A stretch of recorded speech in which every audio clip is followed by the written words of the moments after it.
కొన్నిసార్లు మనం అనుకునే వెంటనే జరగకపోతే ఒక రకమైన నిరాశ, నిరుత్సాహం, కృంగుబాటు, వేదన వస్తాయి. సింపుల్గా చెప్పాలంటే విరక్తి కూడా కలిగిద్ది కొంతమందికి. ఒక ముఖ్యమైన కార్యం పెట్టుకుంటారు, అది జరగలేదనుకో, లేట్ అవుతుంది అనుకో, దీంతో పాటు ఇంకా ఏమేమి లేట్ అయినాయి మొత్తం కుప్పేసుకొని, నా బతుకేందో ఏ తలపెట్టిన ముందుకు రావట్లా, ఏది జరగట్లా, అది జరగట్లా, ఇది జరగట్లా, అంతా వెనకబడుతుంది, అన్నీ ఇంకొక రకంగా అయిపోతున్నాయి అన్నీ కృంగిపోయి నిరీక్షణ కోల్పోతారు. నా కర్మ, నా దరిద్రం, నా బ్రతుకట్ల తగలబడింది, ఇది నా శాపం, ఇది ఏనాడు చేసుకున్న పాపము, ఏనాడు చేసుకున్న శాపము అని తమ స్థితిని గూర్చి సణుగువారు, శపించుకొని వారై కొంతమంది కనపడుతుంటారు నాకు. ఇది మారదు అంటారు, వాళ్ళే అంటారు. నా భర్త మారడో, నా పిల్లలు మారరో, నా భార్య మారదో, నా బంధువులు మారరో, నా పరిస్థితులు మారో, నా ఆత్మీయ జీవితం మారదో, నేను తిరిగి పరిపూర్ణమైనటువంటి అనుభవంలోనికి రాలేనో, నా కర్మ ఇంతే, నా బతుకింతే, నా జీవితం ఇంతే అని నిరాశ విభులోకి వెళ్ళిపోయి నిరీక్షణ కోల్పోయి బాగుపడుతున్న మాట వదిలిపెట్టి, బాగుపడుతున్న విశ్వాసం వదిలిపెట్టి నా కర్మ ఇంతే అని విశ్వాసాన్ని కోల్పోయిన వాక్కుని రిలీజ్ చేస్తూ ఉంటారు, విడుదల చేస్తూ ఉంటారు. బాగా వినండి. కానీ ఇక్కడ ఈ ఇద్దరి జీవితాల్లో మనం గమనిస్తే సుదీర్ఘ నిరీక్షణ, మొక్కవోని విశ్వాసం, దేవుని కార్యం కొరకు ఆశగా కనిపెట్టుకున్న మూడవ సంగతి, వేకువ కోసం కావలివాడు ఆశతో వేచినట్లు కలత నిండిన నా హృదయం నీకై చూచుచున్నది. విచిత్రం చెప్పనా? దేవుడు కనికరం కలిగిన వాడే, దేవుడు సహాయం చేస్తాడు, ఆ దూతను పంపిస్తాడు, ఆ నీళ్లు కదిలిస్తాడు. కానీ నన్ను ఎవడేస్తాడు నీళ్లలో కానీ కనిపెట్టుకున్నాడు వాడు. ఆ నీళ్లలో పడితే కార్యం జరిగిద్ది, కానీ నన్ను అందులో వేసేవాడు ఎవడు? అటు దూత కార్యం కొరకు కనిపెట్టుకున్నాడు, ఎవడన్నా తీసుకెళ్ళి వేస్తాడేమో అని ఇంకొకటి కోసం కనిపెట్టుకున్నాడు. అది విసుగురాదా? నెల, 2 నెలలు, 3 నెలలు, సంవత్సరం, 2 సంవత్సరాలు, 3 సంవత్సరాలు, 4 సంవత్సరాలు అంటే అదే కష్టం. అలాంటిది 38 సంవత్సరాలు.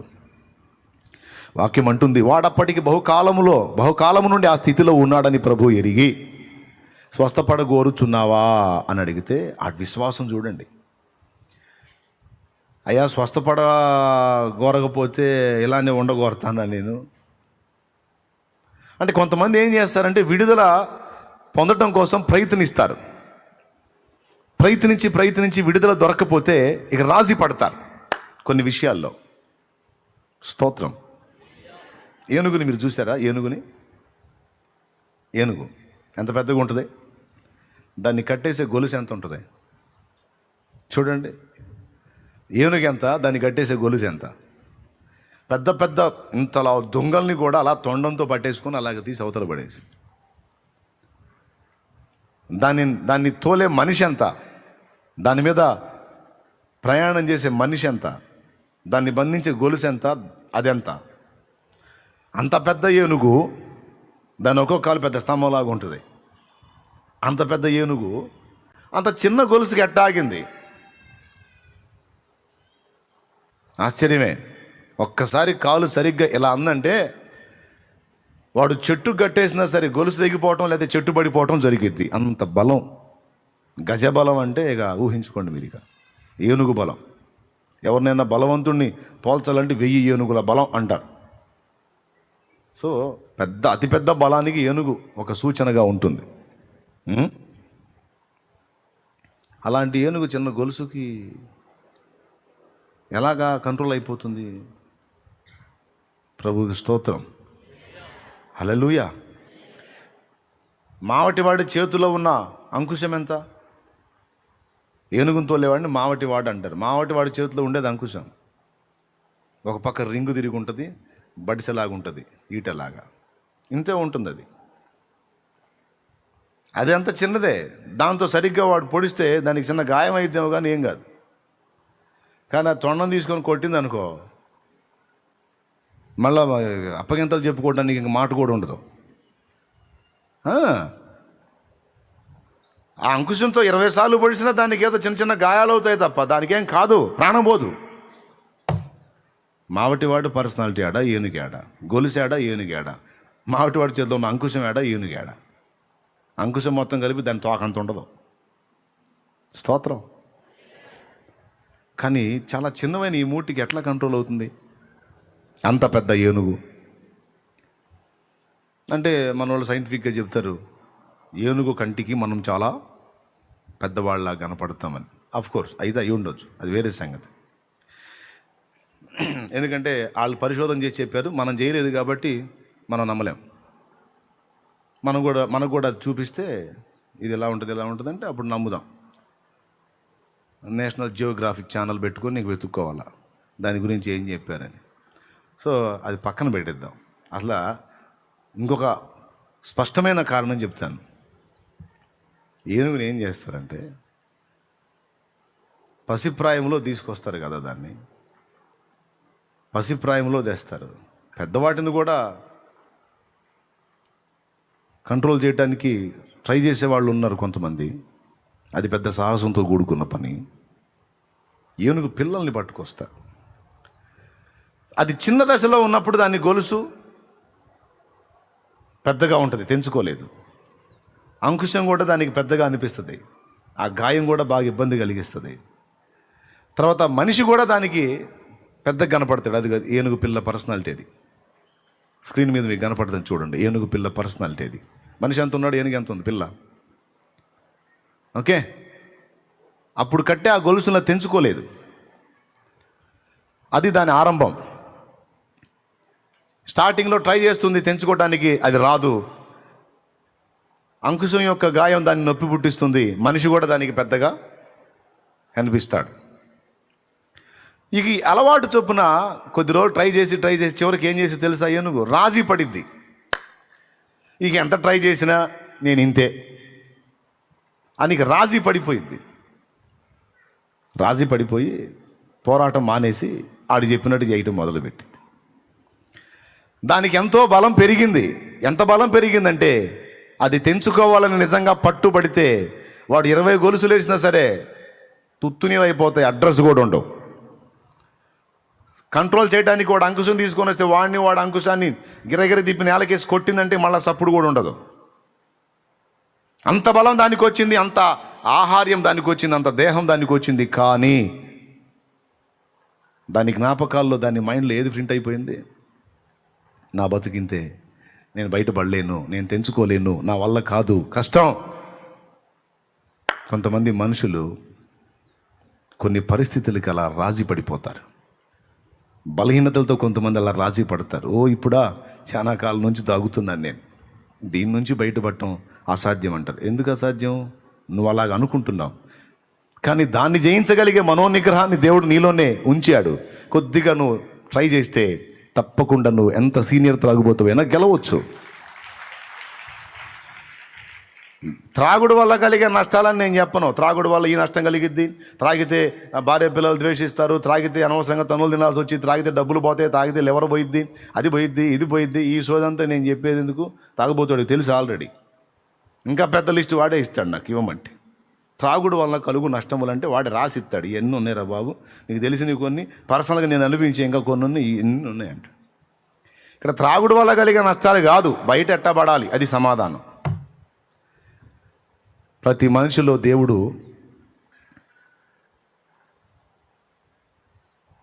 ఆశ నిగ్రహాన్ని, మనో నిగ్రహాన్ని, ఇంద్రియ నిగ్రహాన్ని కొంత ఏర్పరిచే ఉంచుతాడు. తెలుసా మీకు? లేకపోతే ఇప్పుడు ఈ ప్రపంచం ఇలా నడవదు. చాలా విషయాలు మనం చూడండి, మన చుట్టూ జరుగుతున్న వాటిని మన కళ్ళ ముందుకు అందుబాటులోకి వచ్చి చాలా విషయాల్లో కంట్రోల్ చేసుకుంటుంటాం. కోపాన్ని కంట్రోల్ చేసుకుంటాం.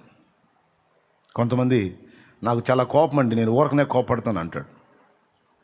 ఎమ్మెల్యే దగ్గర పోయి కోపడతాడా? పక్కన వాళ్ళతో చెబుతున్నాడు, నేను చాలా కోపిష్టి మనిషిని అండి, నేను చాలా కోపదారిని అంటాడు. ఎవడి దగ్గర నీ కోపం? నీ భార్య దగ్గర, నీ పిల్లల దగ్గర, లేకపోతే నీకు భయపడే వాళ్ళ దగ్గర నువ్వు కోపదారివి. పోలీసు వాడి దగ్గరికి పోయి నా కోపం ఏంది అని అనుకో, పట్టుకొని కొళ్ళబొడి చాడి పెడతాడు. అవునా కాదా? అంటే అక్కడికి పోయినప్పుడు వీడికి ఎలాంటి తత్వం అన్నా నిగ్రహించుకుంటున్నాడు. ఉందా లేదా? ఉందా లేదా? కొంతమందికి విసుగు ఉంటుంది. నా దగ్గరకు వచ్చినప్పుడు విసుగు నిగ్రహించుకుంటుంటారు కొంతమంది. ఎందుకంటే ఓ పట్టా నేను దొరకను కాబట్టి. పొద్దున్న వచ్చిన వాళ్ళకి ఒక్కొక్కళ్ళకి సాయంత్రం దొరికాను నేను. ఈ పగలంతా ఎన్ని తిట్టుకుని ఉంటారు నన్ను. ఛీ,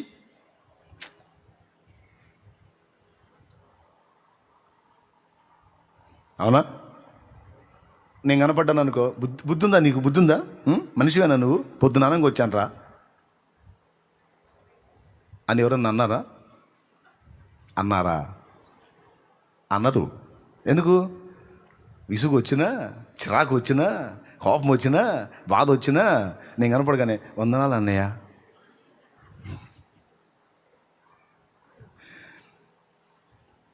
పొద్దున అనంగా వచ్చాను అన్నయ్య. లోపల దుర్మార్గుడు నీ కనికరం లేదంట. అప్పుడు ఇక పొద్దుననంగా వచ్చావు అట్టయితే నా సోది కొడిగిందని ఇక నేను చెబుతా, నాది నేను చెబుతా. నేను అటు పోయాను ఇటు పోయాను, ఆడదిరిగాను ఏడదిరిగి ఇప్పుడు దాకా అక్కడ నీ చేసి అవి చేసి వచ్చి ఇప్పుడు చేరానంటే, నీకు దగ్గర మ్యాటర్ నీకు కూడా ఉందా? కానీ ఇప్పుడు సరేలే, సరే ఇప్పుడు ప్రార్థన చేయ బాబా అని చెప్పి అప్పుడు అడుగుతున్నాడు. అంటే ఈ డే మొత్తంలో విసుగు నేను కనపడగానే నిగ్రహించుకున్నారు. అదే ఓ పురుషుడు నా కోసం అంతసేపు నిరీక్షిస్తే, ఓ తమ్ముడు నిరీక్షిస్తే, అంతసేపు వాళ్ళ ఆవిడ కోసం నిరీక్షించాడా? వాళ్ళ భార్య కోసం ఉదయం నుంచి సాయంత్రం దాకా నిరీక్షించే పరిస్థితి వస్తే, సాయంత్రానికి భార్య అందుబాటులోకి వస్తే, పొద్దున్న నుంచి నిరీక్షిస్తున్నాను అమ్మాయి నీకోసం అంటాడా? వసావ్ పంది, ఏదో కుక్క పంది అని వాడుగా. పవిత్రుడైతేనేమో పవిత్ర జంతువులను పెట్టి, అపవిత్రుడైతే అపవిత్ర జంతువులను పెట్టి, ఇంకా నీ చేతముడైతే పచ్చి బూతులు పెట్టి, ఇంకా ఆవేశం ఆపుకుని పట్టుకుని 4 బాధి. ఇప్పుడు అవన్నీ నన్ను కూడా చేయాలిగా. అంటే ఎక్కడ స్పందించాలో ఎక్కడ స్పందించకూడదు నీ కంట్రోల్ ఉందా లేదా? మరి దేవుడు పెట్టాడా లేదా నీళ్ళు? లేకపోతే అసలు ఏ మనిషి అన్న ఆగుతారా? చెప్పరేమండి. సహజ సిద్ధంగానే దేవుడు ప్రతి మనిషిలో కొంత సెల్ఫ్ కంట్రోల్ అనేది పెట్టాడు. అర్థమైందా? ఏ పాపమైనా అధిగమించడానికి అవకాశం ఉంది. రాజీ పడకూడదు. పరిస్థితులు మారతాయో లేదో, ఇక ఇంతే, ఈ బలహీనతలు ఇంతే, ఈ సమస్యలు ఇంతే, నా జీవితం ఇంతే, నా బ్రతికి ఇంతే, ఆడి బతికి అంతే, ఎల బతికి ఇంతే, అంతా ఇంతే, అంతే. అరే అట్లా ఎందుకు అనుకుంటున్నావు? బలహీనతల దగ్గర నుంచి ప్రతిదీ అధిగమించడానికి అవకాశం ఉంది.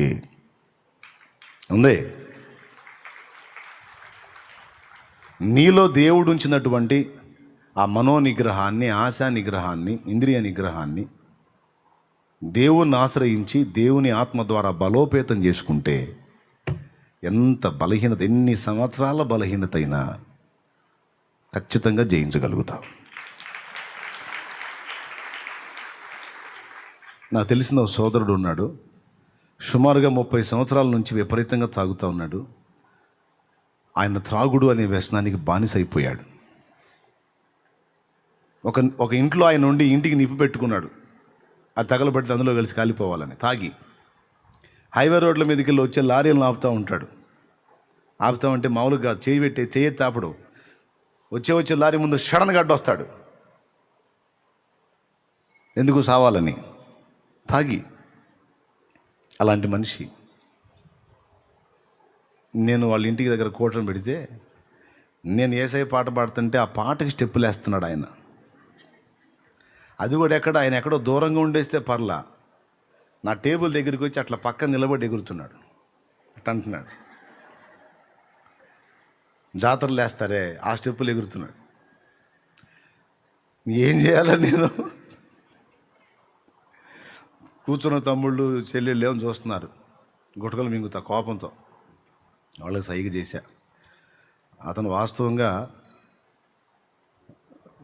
మద్యం సేవించి ఉన్నాడు.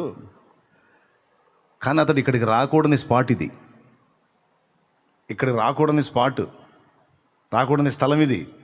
కానీ ఈ స్థలానికి వచ్చి ఎగురుతున్నాడంటే ఏర్పాట్లో ఉన్నాడు.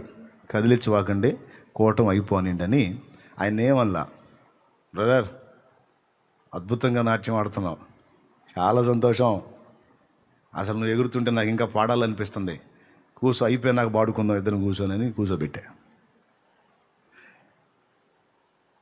ప్రశంసించాను కదా, కూర్చున్నాడు. కూర్చొని చక్కగా దేవుని మాటలు విన్నాడు. ఆత్మలో కార్యం జరిగింది. కూటం అయిపోయిన తర్వాత ఇక స్టెప్పులు ఇలా సైలెంట్గా దగ్గరకు వచ్చాడు. నెత్తి మీద చేయించి ప్రార్థన చేశాను. అప్పుడు నోరు తెరిసి ఒక మాట అన్నాడు, ఈ త్రాగుడు నుంచి నేను విడుదల పొందాలనుకుంటున్నానయ్యా అన్నాడు. నిజంగా మనస్ఫూర్తిగా దాని నుంచి నువ్వు బయటపడాలని అనుకుంటున్నావా అని అడిగాను నేను. అవునయ్యా బయటపడాలి అన్నాడు. నిజంగా కోరుతున్నావా? నిజంగా కోరుతున్నా. అట్లయితే రేపు స్నానం చేసి పొద్దున్నే తలంటు స్నానం చేసి ఏమీ తినకుండా 3 రోజులు మజ్జిగ, మంచినీళ్ళు, ఏదన్నా డ్రింకు ద్రవ పదార్థంగా తీసుకొని పొట్ట ఖాళీ లేకుండా, గ్యాసు ఎసిడిటీ లాంటివి ఫామ్ అవ్వకుండా కాస్త నీళ్ళతో నింపుకుంటూ లేదా ద్రవ పదార్థంతో నింపుకుంటూ, కొబ్బరి నీళ్ళు, బోండా నీళ్ళు ఉంటాయి కదా, హీట్ చేయకుండా లేత బోండా నీళ్ళు తాగితే చలవ, వేడి తగ్గుతుంది. అట్లాంటి ఏదన్నా తీసుకుంటా ఒక 3 రోజులు కఠిన ఉపవాసం చేయగలవా అన్నా. 3 రోజులేగా, ఒక్కోసారి దీని రంజులో పడి వారాలు తినలేదు నేను, 3 రోజులు ఎంత ఉంటా పో అన్నాడు. నేను ఎక్కడికి పోయేది, నేను ఎక్కడే ఉన్నా, సరే ఉంటా అన్నాడు. నిజమే, ఈ మాట నిజంగా నువ్వు నెరవేర్చే పని అయితే నిజంగా నీకు మారాలంటే రేపు పొద్దున రమ్మన్నా. నిజంగా తలకు పోసుకొని వచ్చాడు. ఉన్నానయ్యా ఈరోజు అన్నాడు. కన్ఫామ్, నువ్వు ఖచ్చితంగా విడుదల పొందుతావు అని చెప్పాను. ఇక ఆ రోజు నుంచి 3 రోజులు ఏమీ తినలా, మందిరంలో తిరుగుతున్నాడు. అయ్యా ప్రభువా నన్ను విడిపించంటున్నాడు, ప్రార్థన చేస్తున్నాడు, కూర్చుంటున్నాడు, లెగుస్తున్నాడు. ఎట్లా ఉంది అన్నాను. ఎట్లన్నా ఉన్నాయి అయ్యా, కొంచెం లాగుతుందిలే కానీ లాగినా నేనే ఇంకా గదిలేదు లేదు,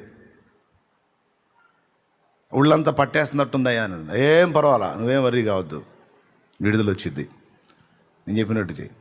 3 రోజులు కఠిన ఉపవాసం చేసి అయిపోయిన తర్వాత ఇక నా దగ్గరికి వచ్చాడు. నువ్వు ఎన్ని సంవత్సరాల నుంచి తాగుతున్నావు? 30 సంవత్సరాల నుంచి తాగుతున్నాను.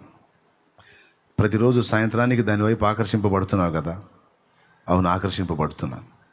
కానీ నీకు తెలుసా, నీ దగ్గర ఎంత పట్టుదల ఉందో నీకు తెలుసా?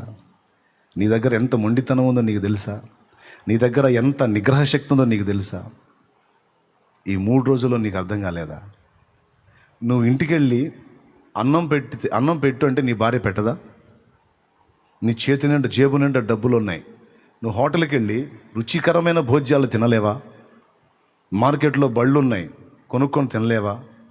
నీ చేతిలో డబ్బులు ఉన్నాయి, ఇంట్లో ఆహారం ఉంది, హోటల్లో ఉంది, మార్కెట్లో ఉంది, ఏది కావాలంటే తెచ్చుకొని తింటానికి డబ్బులు ఉన్నాయి, అన్నీ ఉన్నాయి. కానీ 3 రోజులు అన్నీ అందుబాటులో ఉన్నా టచ్ కూడా చేయకుండా, వాటికి వెళ్ళి కూడా చూడకుండా అలా నిలబడిపోయావంటే ఎంత మొండితనం ఉంది నీ దగ్గర, ఎంత పట్టుదల ఉందో చూడు. ఎక్కడ నువ్వు బానిసవయింది? ఇదే పట్టుదల దాని మీద చూపించన్నా, ఇదే మొండితనం ఇక దాని మీద చూపించు. ఏది నిన్ను బలహీనపరుస్తుంది దాని మీద చూపించు, ఆటోమేటిక్గా కంట్రోల్ అయిపోయిందని చెప్పాను. అతనిలో ఉన్నటువంటి ఆ నిగ్రహ శక్తి అనేది దేవుని సన్నిధిని ఆశ్రయించాడు గనుక దాన్ని దేవుడు తన ఆత్మ ద్వారా అభివృద్ధి చేశాడు. దేవుడు మనకు శక్తియు ఇంద్రియ నిగ్రహమును గల ఆత్మనిచ్చాను కానీ పిరిగితనము గల ఆత్మని లేదంటాడు కదా. తన ఆత్మశక్తి ద్వారా అతన్ని ఇంకా ఉజ్జీవింపజేశాడు. ఎందుకంటే హృదయపూర్వకంగా దాని నుంచి విడుదల పొందగోరాడు కనుక. ఎన్నేళ్ళ సమస్య అది? పెద్దగా చెప్పండి. 3 ఏళ్ళ? 13 ఏళ్ళ? కావాలని అడుగుతున్నారులే. 30 ఏళ్ళు ఇక దెబ్బకు పోయింది దరిద్రం వదిలి. ఇక అప్పటి నుంచి ఇప్పటిదాకా దేవుని కృపను బట్టి ఇక దాని జోలికి పోలా, చక్కగా దేవుని కృపలో అలాగా తన కుటుంబంతో వర్ధిల్లుతూ ఉన్నాడు. ఎందుకు ఈ మాట చెప్పానంటే, రాజీ పడకూడదు. ఏనుగు ఎట్టా రాజీ పడింది? చిన్నగా ఉన్నప్పుడు అవన్నీ దాన్ని ఆపినాయి. పెద్దగా అయినప్పుడు తెంచి అవతల పడేసి వెళ్ళిపోగలిగిద్ది. కానీ ఆ చిన్నప్పుడు అనుభవాలనే మదిలో పెట్టుకొని దాన్ని అధిగమించే శక్తి దానికి వచ్చినప్పటికీ కూడా దాన్ని అధిగమించలేక అక్కడే బందీ అయిపోయి గొలుసులతో, అంకుశంతో, మావటివానితో రాజీ పడిపోయింది. మనకొక మావటివాడు ఉన్నాడు, సైతాను. వాడు గుచ్చే అంకుశం ఒకటి ఉంది మనల్ని కంట్రోల్ చేయడానికి. వాడు కట్టేసే సంఖ్యలు కొన్ని ఉన్నాయి, బలహీనతలు అనే సంఖ్యలు. వ్యభిచార పాపం, గుట్కా, కైని పాపం. కొంతమంది ఎంత మంచోళ్ళో కానీ ఏదో జామున ప్యాకెట్ తీసి చేతులు వేసి ఎట్టిట్టని దాన్ని బాగా అట్లా చేసి పర్సులో డబ్బులు పెట్టినట్టు పెడుతుంటారు, నోట్లో పక్కదాన్ని వేసి పడేశాడు. ఒక్కొక్కడికి ఒక్కొక్క టైపు సంఖ్యలు వేసి పడేశాడు. జోదం ఒక సంఖ్యలు అయిపోయింది కొంతమందికి. జోదం, ప్యాకాడు జోదం, లాటరీ టికెట్ల జోదం, అదొక జోదంతో సమానం. లాటరీ టికెట్ల పిచ్చి ఎప్పుడో ఒకసారి తగిలిద్ది, ఓ 10 ఏళ్ళో 4 ఏళ్ళో 5 ఏళ్ళో. ఇక టికెట్ల మీద లచ్చలు లచ్చలు మైండ్లో పెట్టుకోవటం, ఎక్కువ కొనటం, అదొక వ్యసనంగా మారిపోయింది. ఈసారి తగిలిద్ది, ఈసారి తగిలిద్ది, ఈసారి తగిలిద్ది, ఈసారి మొత్తం పెడుతుంటాడు. ఎవరెవరు ఏ బంధకాల్లో ఉన్నారో బందీలు అయిపోయి. క్రికెట్ బెట్టింగ్లో, సెల్ ఫోన్లో, ప్యాకాట్లో, డ్రగ్స్, ఎవరెవరు ఏ గొలుసులతో కట్టబడ్డారో సైతానుగాడు కట్టాడు, పడేశాడు. దేవుడు అంటున్నాడు, ఒక్క దెబ్బతో నువ్వు తెంచి వేసుకోగలవు, ఎందుకంటే శక్తి నాది, బలం నాది. నువ్వు నిజంగా హృదయంలో తీర్మానం చెయ్యి. నువ్వు హృదయంలో నిజంగా నాకు వద్దు, ఇది నేను మానుకోవాలి అనే దృఢ నిశ్చయం చేయి. తర్వాత పని నేను చూసుకుంటా అంటాడు దేవుడు. దాని విషయంలో మళ్ళీ మెతకబెట్టుకోవద్దు. నాకు వద్దు అనేది పూర్తిగా నిశ్చయం చేసుకో. తర్వాత దాని నుంచి ఎట్లా విడుదల పొందాలో నేను చెప్తున్నాను. ప్రతి మనిషికి దేవుడు కృపను ఇవ్వగలడు.